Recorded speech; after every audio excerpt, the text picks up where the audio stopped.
এমআরকে এডুকেশনের পক্ষ থেকে সকলকে স্বাগতম জানাই। আজকে ক্লাস 10-এর মডেল অ্যাক্টিভিটি টাস্ক এর পার্ট 1 এবং পার্ট 2 দুটোই আলোচনা করব। স্কুলের কাজ স্কুল খুললে জমা দিতে হবে। প্রত্যেক স্টুডেন্টকে একটা কথা বলছি, এই ভিডিওটা আমি কন্টিনিউ বলে যাব, অর্থাৎ অঙ্কগুলো আমি পূর্বে রেডি করে রেখেছি। তোমরা যখন খাতায় টুকবে সেগুলো একবার ডান দিক অথবা বাঁ দিক স্কিপ করে করে আবার স্টিল করে স্ক্রিনশট করে তোমরা আলাদাভাবে টুকতে পারো, তাহলে তোমাদের পক্ষে সুবিধা হবে। শুরু করছি। প্রথম প্রশ্ন, এখানে দেখো নিচের প্রশ্নগুলি সঠিক উত্তর নির্বাচন করো। প্রথম প্রশ্নটা কি আছে? বার্ষিক 8% সরল সুদের হারে কোনো মূলধনের n বছরের মোট সুদ PNR/25 টাকা হলে মূলধনের পরিমাণ কত হবে? এখানে চারটে অপশান, 2p টাকা, 4p টাকা, p/2 টাকা, p/4 টাকা। ওকে, অ্যান্সার করেছি। সরল সুদের ক্ষেত্রে বার্ষিক সরল সুদের হার ক্যাপিটাল আর ইজুকাল টু কত বলেছে? 8%। মোট সুদ ক্যাপিটাল আই বলে দিয়েছে PNR/25 টাকা। সময় টি ইজুকাল টু n বছর, আসল পি জানি না। এইবার কি? শর্তানুসারে P is equal to I into 100/TR। আয়ের মান PNR/25 বসিয়ে দিলাম, 100/T এর মান n, আর এর মান আর। আর কাটলো, n কাটলো, 25 100 কেটে 4 হলো 4, আর পি গুণ করলে হয় 4p। তার মানে তোমার মূলধনের পরিমাণ হবে 4p। তুমি এই উত্তরটা অবশ্যই লিখে নেবে। 2 নম্বরটা দেখো, নিচের প্রশ্নগুলি উত্তর দাও। 1 নম্বর, দুটি লম্ববৃত্তাকার চোঙের উচ্চতার অনুপাত 1:2 এবং ভূমির পরিধির অনুপাত 3:4 হলে তাদের আয়তনের অনুপাত নির্ণয় করো। কি লিখেছি? ধরি দুটি লম্ববৃত্তাকার চোঙের উচ্চতার অনুপাত যথাক্রমে ax:2x একক অনুপাত সাপেক্ষে। দেখো এখানে অনুপাত দিয়েছে উচ্চতার 1:2, তাহলে একের সাথে যদি x গুণ করো x, 2 এর সাথে x গুণ করলো 2x, এইভাবে অনুপাতটা আলাদা হয়ে যায়, এই জন্য অনুপাত সাপেক্ষে লিখেছি। এখন ধরি ওই দুটি চোঙের ব্যাসার্ধ একটা ক্যাপিটাল আর আর একটা হচ্ছে স্মল আর। এক্ষেত্রে এটা অবশ্যই লিখবে capital R less than small R, মানে ক্যাপিটাল আর স্মল আর এর থেকে অবশ্যই ছোট, মানে এখানে ক্যাপিটাল আরটাকে ছোট বলে আমি ধরেছি। তাহলে দুটি চোঙের ব্যাসার্ধ ক্যাপিটাল আর ও স্মল আর এটা ধরে নেবে এবং কন্ডিশনটা লিখে দেবে, তাহলে তোমার পক্ষে সুবিধা হবে। প্রশ্নানুসারে 2π capital R by 2π small R is equal to 3/4। 2π R কার সূত্র? পরিধির সূত্র। এখানে দেখো ভূমির পরিধি, মানে এই লম্ববৃত্তাকার চোঙের যে ভূমিটা নিশ্চয়ই একটা বৃত্ত, তাই বৃত্তের পরিধির সূত্র হচ্ছে 2π আর। তাহলে তাদের অনুপাত 3:4, তাহলে 2π capital R by 2π small R is equal to 3/4। তাহলে 2π কেটে গেল, capital R is to small R is equal to 3:4। এইবার একটা জিনিস দেখো, এই যে অনুপাতটা অর্থাৎ ক্যাপিটাল আর স্মল আর মানে চোঙের যে দুটো ব্যাসার্ধ, হ্যাঁ, সেই দুটো ব্যাসার্ধকে প্রথমটাকে 3 আর দ্বিতীয়টাকে 4 ধরলাম। কিভাবে? এই অনুপাতটাকে জাস্ট আলাদা করে দিলাম, 3-এর সাথে এ গুণ করে ও 4-এর সাথে এ গুণ করে, কারণ অনুপাতের উভয় পদের সঙ্গে সমান সংখ্যা কি হয় বন্ধু? গুণ হয়। এখন তাদের আয়তন অনুপাত বার করতে বলেছে। আয়তনের সূত্র কি? চোঙের আয়তনের সূত্র এখানে লিখেছি দেখো, পাই আর স্কয়ার এইচ ঘন একক। তাহলে প্রথমটা ছোট, তাই pi capital R square x. এক্সটা কি? এক্সটা হচ্ছে ওয়ার উচ্চতা, মানে প্রথমটার যে উচ্চতা সেটা হচ্ছে এক্স, কারণ পাই আর স্কয়ার এইচ, পাই আর মানে ব্যাসার্ধ, এইচটা হচ্ছে উচ্চতা। এখানে উচ্চতার মান কত? এক্স। দ্বিতীয় পাই স্মল আর স্কয়ার 2x, দ্বিতীয়র উচ্চতা হচ্ছে 2x। তাহলে এখানে পাই কাটলাম, তারপরে ক্যাপিটাল আর এর জায়গায় এই যে ক্যাপিটাল আর এর মান 3a আর স্মল আর এর মান হচ্ছে 4a। আমি জাস্ট বসিয়ে দিলাম 3a তার হোল স্কোয়ার বাই 4a তার হোল স্কোয়ার ইন্টু এদিকে আছে 3a স্কোয়ার মানে হোল স্কোয়ার ইন্টু এক্স, এই যে এক্সটা লিখেছি, আর 4a whole square into 2x, এখানে 2x আছে, 2xটা কি হলো উচ্চতা। এবার এক্স এক্স কেটে গেছে, এবার পড়ে রয়েছে 9, এই যে 3 বর্গ করলে 9a স্কোয়ার, এদিকে 4 বর্গ করলে 16 আর এর বর্গ করলে স্কোয়ার, স্কোয়ার স্কোয়ার কেটে গেল, 9/16 দুগুণে 32, তাই 9:32 হবে চোঙের আয়তনের অনুপাত। বুঝতে পেরেছ? 2 নম্বর অঙ্কটা ভালো করে ফলো করো, এটা একটা জ্যামিতির অঙ্ক। একটি বৃত্তে দুটি জ্যা এ বি এবং এসি পরস্পর লম্ব, এবির মান 4 সেমি ও এসির মান 3 সেমি হলে বৃত্তটির ব্যাসার্ধের দৈর্ঘ্য নির্ণয় করো। ঠিক আছে, তা এই হচ্ছে পুরো একটা বৃত্ত প্রথমে এঁকেছি। তো দুটো জ্যা বলেছে, তাই এমনভাবে আঁকতে হবে দুটো জ্যা পরস্পর লম্ব বোঝায়। এখানে দেখো ভালো করে লক্ষ্য করবে, যেহেতু বৃত্তের এবি ও এসি পরস্পর লম্ব, এবি আর এসি পরস্পর লম্ব, অর্থাৎ বিএসি এর মান কত, 90 ডিগ্রি। সুতরাং ত্রিভুজ এবিসি উৎপন্ন হলে বিসি অবশ্যই হবে ওই বৃত্তের ব্যাস। ত্রিভুজ এবিসি তাহলে সমকোণী ত্রিভুজ, তাহলে সমকোণী ত্রিভুজের ক্ষেত্রে কি কি শর্ত আছে? শর্ত আছে লম্ব হচ্ছে এবি যার মান 4 সেমি, ভূমি এসি যার মান 3 সেমি, আচ্ছা অতিভুজ বিসি যার মান জানি না। তাহলে এখানে কি করেছি ভালো করে লক্ষ্য করো, শর্তানুসারে বিসি মানে অতিভুজ স্কোয়ার ইজ ইকুয়াল টু লম্ব AB square plus AC square মানে ভূমি স্কোয়ার। এবার বিসি স্কোয়ারটা পাশে চলে গেলে কি হয়, বর্গমূল হয়।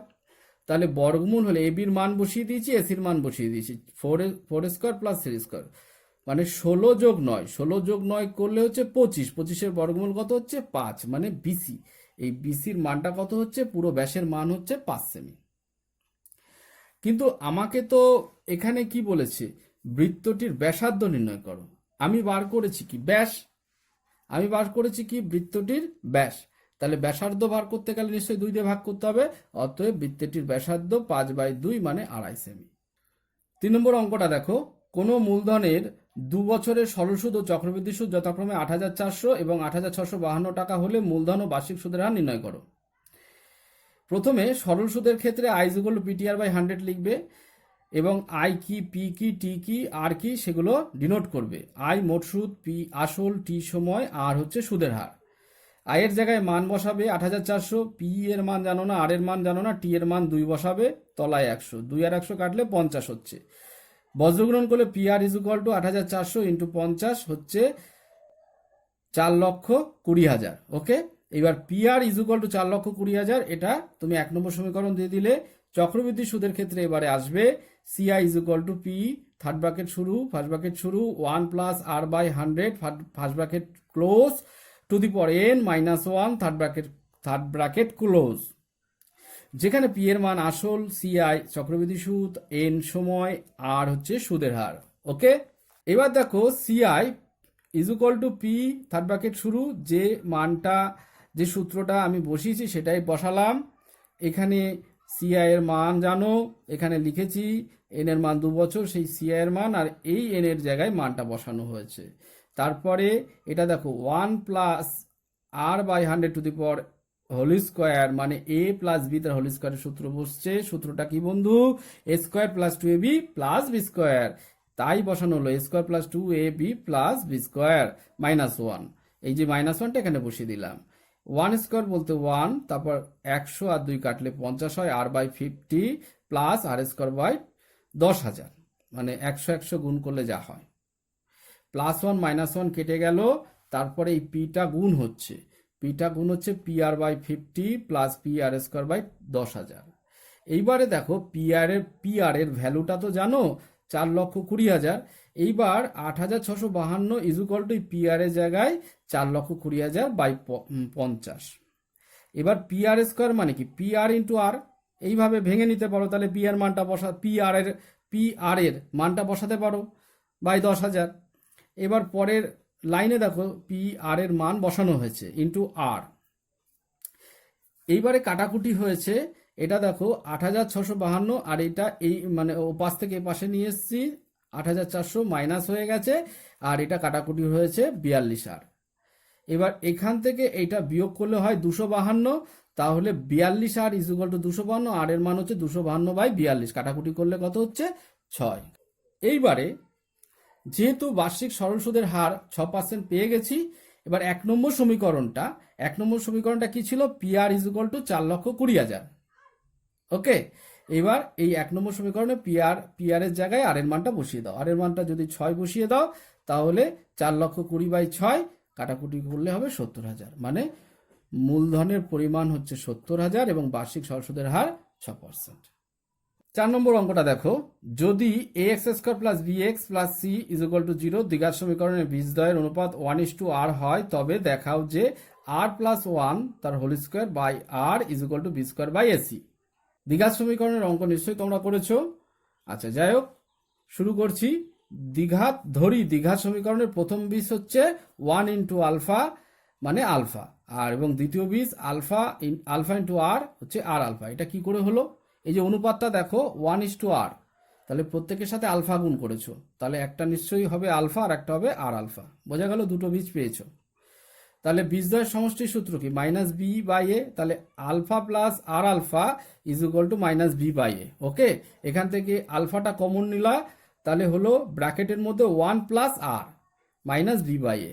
তাহলে এখান থেকে ১ নম্বর সমীকরণ তুমি প্রতিষ্ঠা করতে পারছো, alpha is equal to -b/a এই ইন্টু 1 প্লাস আর, এটা ১ নম্বর সমীকরণ।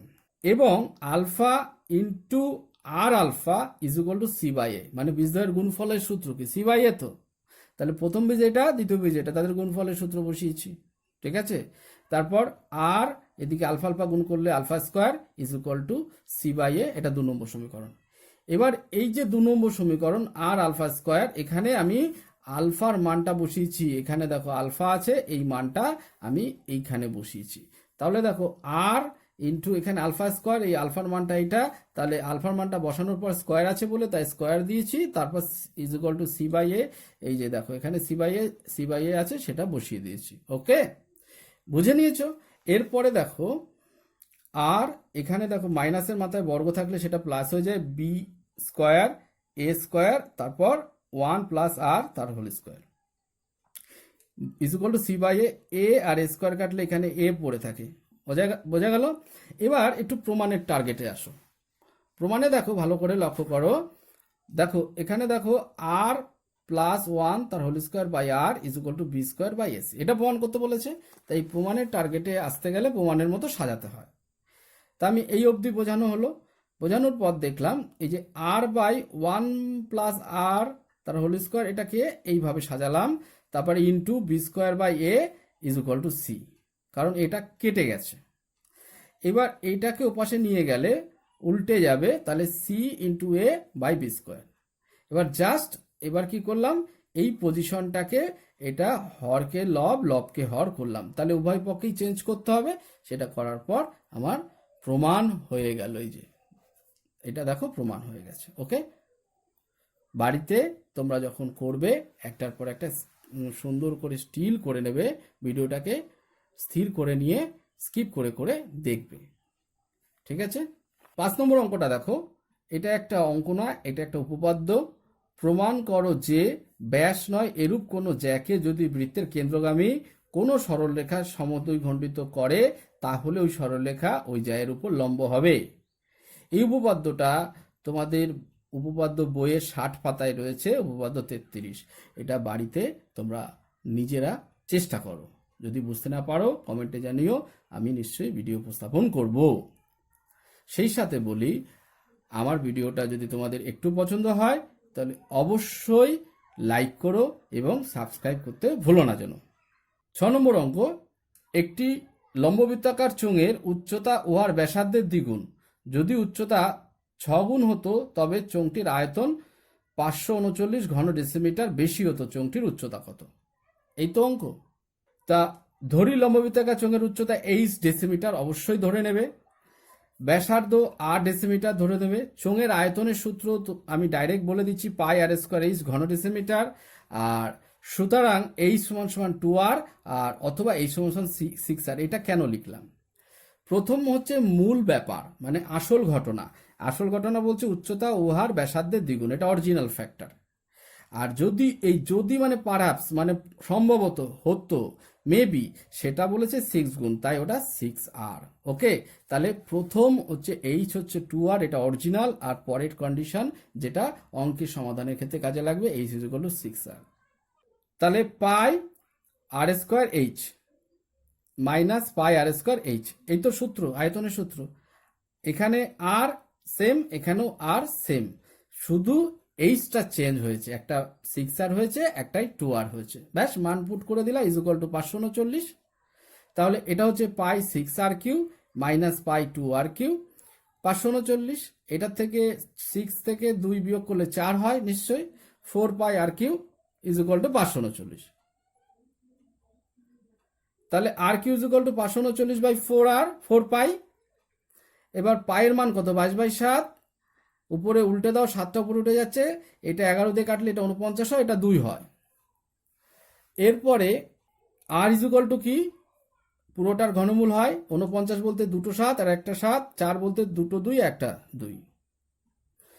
তিনটে 7-এর জন্য তিনটে 7-এর ঘনমূল একটা 7 হয়, তিনটে 2-এর ঘনমূল একটা 2 হয়। তাহলে আর এর ভ্যালু পেয়ে গেলে 7/2।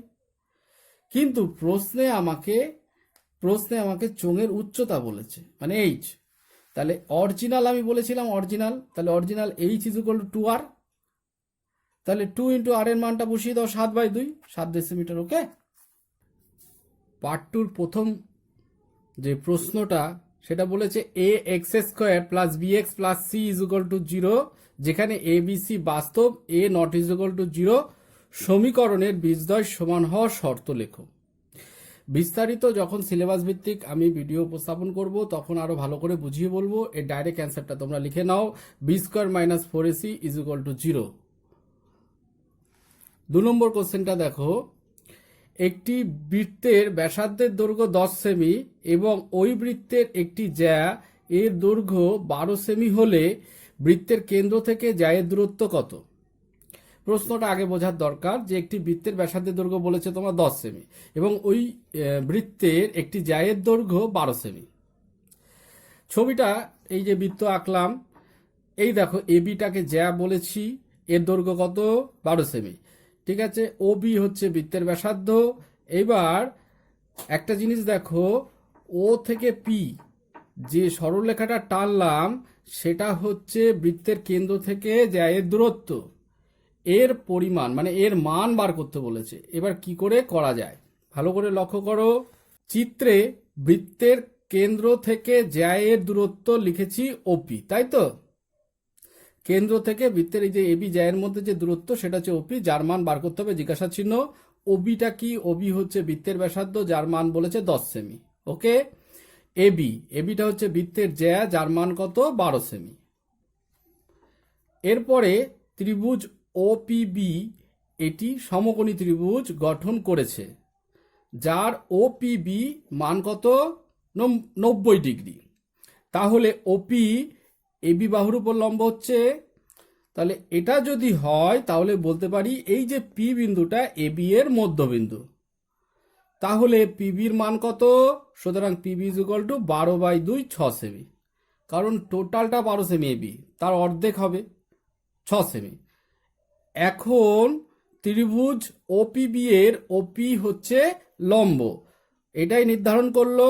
পিবিটা কি? ভূমি 6 সেমি আর ওবি অতিভুজ 10 সেমি। ওকে, শর্ত একটা নিশ্চয়ই জানো, সেই অতিভুজ লম্ব আর ভূমির উপর বেস করে পিথাগোরাসের সূত্র ওপি square is equal two Obi square minus PB square, মানে ভূমি ওপি কি? লম্ব, লম্ব স্কোয়ার ইজ ইকুয়াল টু অতিভুজ স্কোয়ার বিয়োগ ভূমি স্কোয়ার। তাহলে ওপি করলে √অফ হবে, ওবির মানটা বসিয়ে দিয়েছি। ওবির মান কত? বৃত্তের ব্যাসার্ধ 10 স্কোয়ার আর পিবি হচ্ছে 6 স্কোয়ার। তাহলে 100 বিয়োগ 36, 100 থেকে 36 বিয়োগ করলে হয় কত? 64। 64 বর্গমূল কত? 8। তাহলে বৃত্তের কেন্দ্র থেকে জ্যায়ের দূরত্ব কত বন্ধু? 8 সেমি। 3 নম্বর অঙ্কটা দেখো, ভালো করে দেখো কি বলেছে। দুটি ঘনকের আয়তনের অনুপাত 1:8 হলে ঘনক দুটির সমগ্র তলে ক্ষেত্রফলের অনুপাত কত?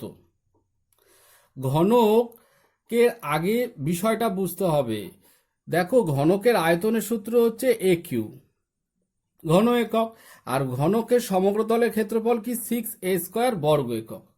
আমি সূত্র দুটো আগে টেনে দিলাম যাতে তোমাদের সুবিধা হয়।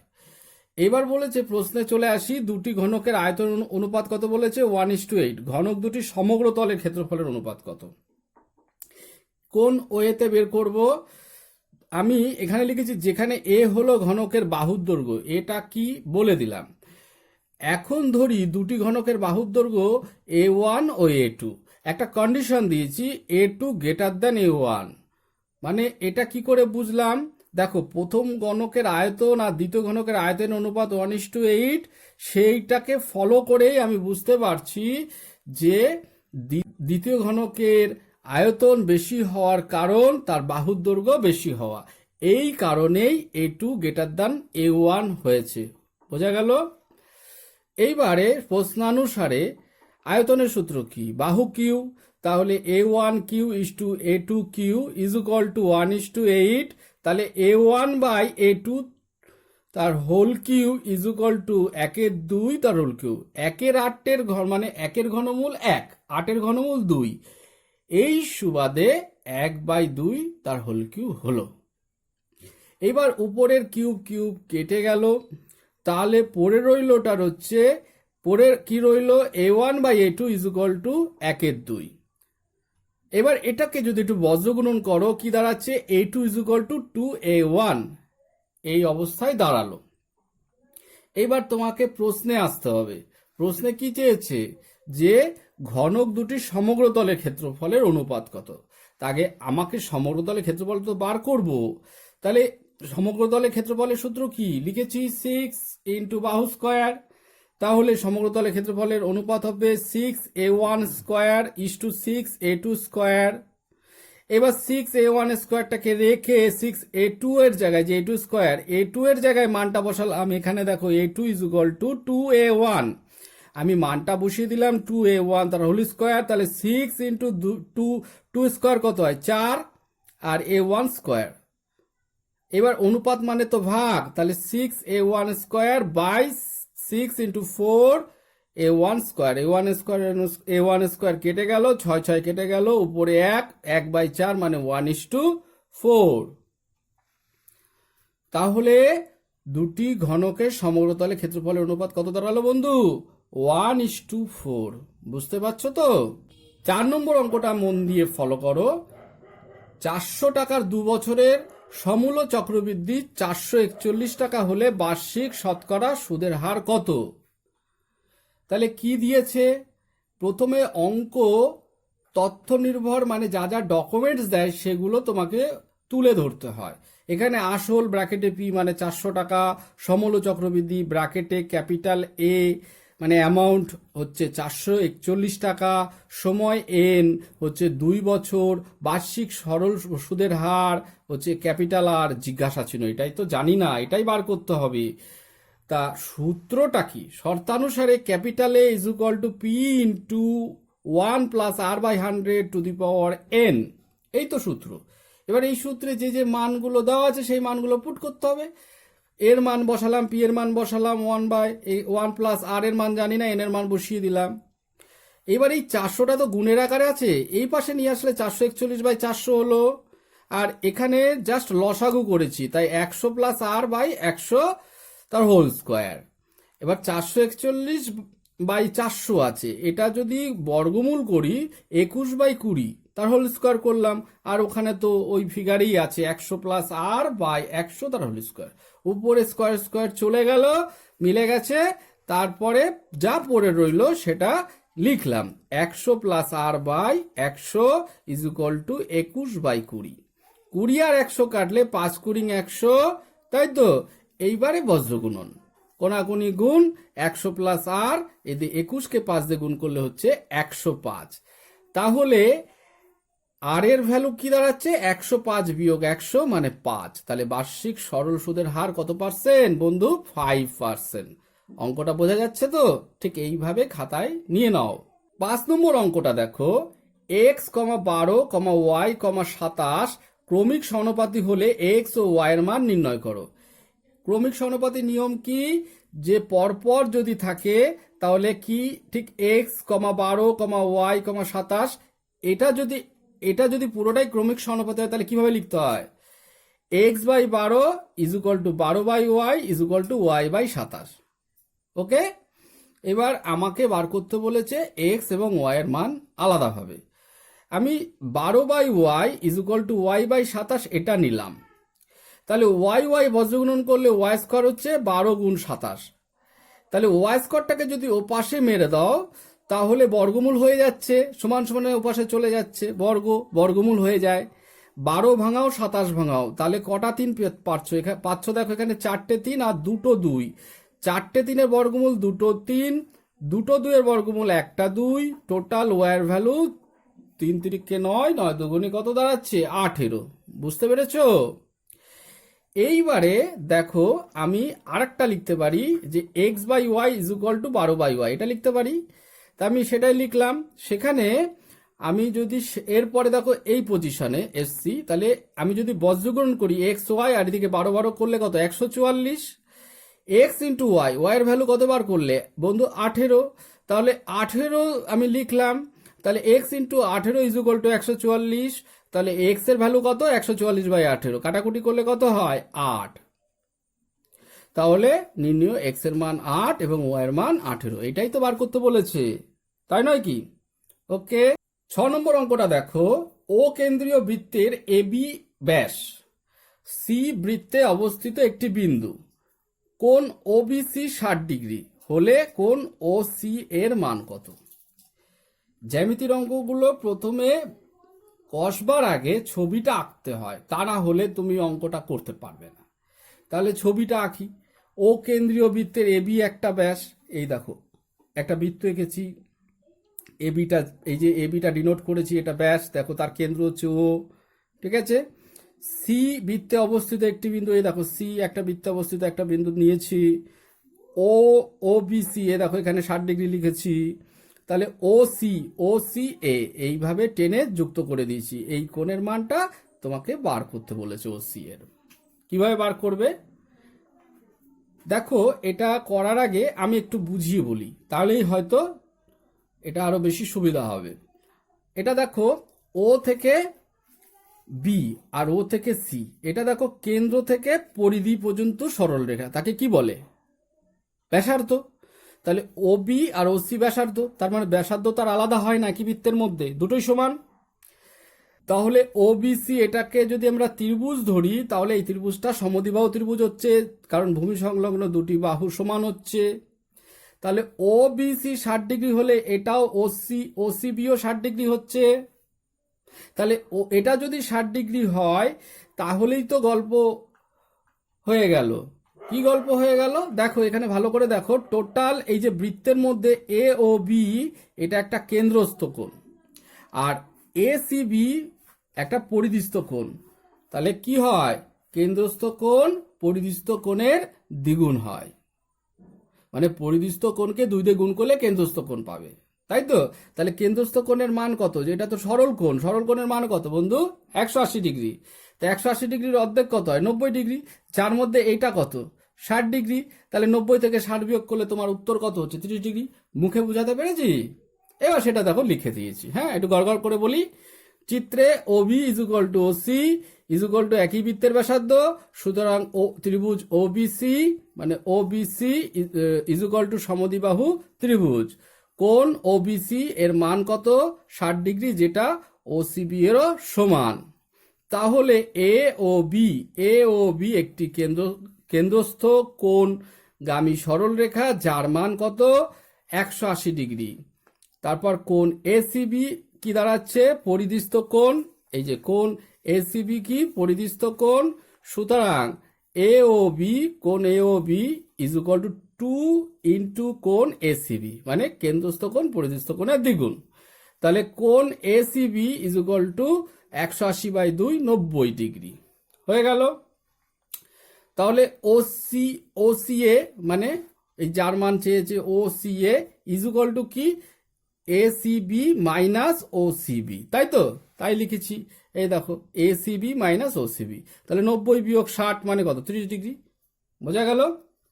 7 নম্বর অঙ্কটা দেখো, একটি ঘনকের প্রত্যেকটি ধারের দৈর্ঘ্য 50% বৃদ্ধি পেলে ঘনকটির সমগ্র তলে ক্ষেত্রফল শতকরা কত বৃদ্ধি পাবে? তা ঘনকের বাহু এ, ঘনকের ক্ষেত্রফলের সূত্র কি? 6 ইন্টু এ স্কোয়ার, তাই তো? মানে 6 ইন্টু বাহু স্কোয়ার, ব্যাস এইটুকু বোঝা গেল। এইবার অঙ্ক শুরু করি। ধরি ঘনকের প্রতিটি ধারের দৈর্ঘ্য একক, 50% যখন বৃদ্ধি পায়, তাহলে বৃদ্ধি পেলে পেয়ে হয়, আমি বৃদ্ধি পাই আমি করিনি, কিন্তু বৃদ্ধি পেয়ে হয় এ ইন্টু 150/100। 50 বেড়েছে, আগে ছিল 100, তাহলে 150 কার উপর? 100-র উপর, তাহলে এ ইন্টু 150/100 কাটাকুটি করলে হবে 3a/2 একক। এটা হচ্ছে বর্তমান বাহুর দৈর্ঘ্য। আর আগেরটা কত? আগেরটা হচ্ছে এ, এটা কার? ঘনক। এইবারে ক্ষেত্রফলের সূত্র কি? 6 ইন্টু এ স্কোয়ার, তাই আমি লিখেছি সুতরাং ক্ষেত্রফল বৃদ্ধি, সেকেন্ড ব্র্যাকেট 6 ইন্টু 3a/2 তার whole square minus 6a square, second bracket close, বাইরে বর্গ একক। কি করে হলো? এই যে এটা হচ্ছে বাহু, এটা হচ্ছে বাহু, এটা বড়র বাহু, এটা ছোটর বাহু, মানে বড় ঘনকের বাহু, এটা ছোট ঘনকের বাহু, তাহলে বড় থেকে ছোট বিয়োগ, তাহলে কতটা বৃদ্ধি সেটা পেয়ে যাচ্ছি। ক্যালকুলেশন করা হচ্ছে, ক্যালকুলেশন করে লসাগু করে কত বেরোলো বন্ধু? 30a²/4 বর্গ একক। বোঝা গেল? এইবারে বাদিকে একটু সরে আসো, লিখেছি দেখো, তাহলে তোমার মূল ক্ষেত্রফল কত ছিল ঘনকের? 6a², তাহলে 6a² বর্গ এককে তোমার ক্ষেত্রফল বৃদ্ধি পায় 30a²/4 বর্গ একক। এখানে কাটাকুটি যায়, যেহেতু কাটাকুটি আমাকে একবারই করতে হবে তাই পরে করেছি। একে কত? 30a²/4, এই 6a²টাকে তলায় চলে যাবে ঐকিক নিয়মে, আর 100তে কত? 100টা উপরে গুণ হবে। এবার টোটাল কাটাকুটি করো, 5 আর 25 পড়ে থাকবে উপরে, 125 হবে। তারপরে তোমার উত্তর হয়ে গেল যে ঘনকের সমগ্র তলের ক্ষেত্রফল কত বৃদ্ধি পেল? 125% বৃদ্ধি পেল। বুঝতে পেরেছ? পার্ট 1 পার্ট 2 মোটামুটি তোমরা নিশ্চয়ই বুঝতে পারছো। আমি দুটোকে একসাথে দেওয়ার কারণ যে তোমরা বারবার পার্ট 1 সার্চ করবে, পার্ট 2 সার্চ করবে, এরকম নয়, একবারই তোমাদের উপস্থাপন করে দিলাম। এটা পার্ট 2 এর শেষ অঙ্ক, এবং সেই সাথে ক্লাস 10-এর পার্ট 1 পার্ট 2 কমপ্লিট। শেষ অঙ্কটা দেখো, 8 নম্বর, সমাধান করো। 2x + 1 + 3/2x + 1 = 4, কন্ডিশন দিয়েছে x not = হাফ, মানে x এর মান তোমার যদি হাফ বেরোয় তাহলে তুমি অঙ্কটা ভুল করেছো, মানে হবে না, পরিষ্কার বলে দিয়েছে। তা এইবারে অঙ্কটা সহজ। প্রথমে কি করবে? 2x + 1 একে এ ধরো, তাহলে এ ধরলে তোমার সুবিধা হবে। হ্যাঁ, তাহলে প্রদত্ত রাশি কি দাঁড়াচ্ছে? এখানে এ বসাও, আর 3/a, তাহলে a + 3/a = 4, এ আছে, লসাগু করো, a² + 3/a = 4, বজ্রগুণন a² + 3 = 4a, তারপর এই 4aটাকে পাশে নিয়ে এসো, তাহলে a² - 4a + 3 = 0। এরপর মিডিল টার্ম ব্র্যাকেটে 3 যোগ 1 করলেই 4 পাচ্ছি, ভাঙাও, a² - 3a - a + 3 = 0, কমন নাও, এই দুটো থেকে কমন যাচ্ছে এ, পড়ে রইল ব্র্যাকেটের মধ্যে a - 3, আর a - a + 3 এর মধ্যে কমন যাচ্ছে -1, পড়ে রইল a - 3, a - 3 a - 3 কমন যাচ্ছে, পড়ে রইল a - 1, ওকে, = 0। তারপরে হয় আর নতুবা কি লিখবে? a - 3 = 0, a - 1 = 0, a = 3 R a = 1। এখানে কি অ্যান্সার? না, তুমি তো ধরেছিলে 2x + 1 = a, তাহলে এবার এর মান বসাতে হবে না? তাহলে এর মান কি? এর মান 2x + 1 = 3। তারপর এই +1 ওপাশে চলে গেলে -1 হচ্ছে, 3 থেকে 1 বিয়োগ করলে হচ্ছে 2, তাহলে x এর মান কত দাঁড়াচ্ছে? 1। x এর মান কত দাঁড়াচ্ছে বন্ধু? 1। আর এখানে a = 1, এর জায়গায় ভ্যালু বসাচ্ছি 2x + 1, তাহলে এই +1 ওপাশে চলে গেলে 1 বিয়োগ -1 মানে -1 হবে, কাটাকুটি করো 0 হবে, তাহলে 0/2, কোনো সংখ্যার উপরে 0 থাকলে সেটা টোটাল 0 হয়, তাহলে x এর ভ্যালু কত আছে? 0। তাহলে নির্ণয় সমাধান x = 0 অথবা 1। x এর ভ্যালু কত? x এর ভ্যালু হচ্ছে এক্স ইজ ইকুয়াল টু 0 অথবা 1। বুঝতে পেরেছো? এত প্রচেষ্টা একটাই কারণ, তোমরা যাতে মন দিয়ে আমার ভিডিওটা দেখো, আর আমার চ্যানেলটাকে যদি একটু পছন্দ হয় সাবস্ক্রাইব করো। আজ এই পর্যন্ত, তোমরা সকলে ভালো থেকো বন্ধু।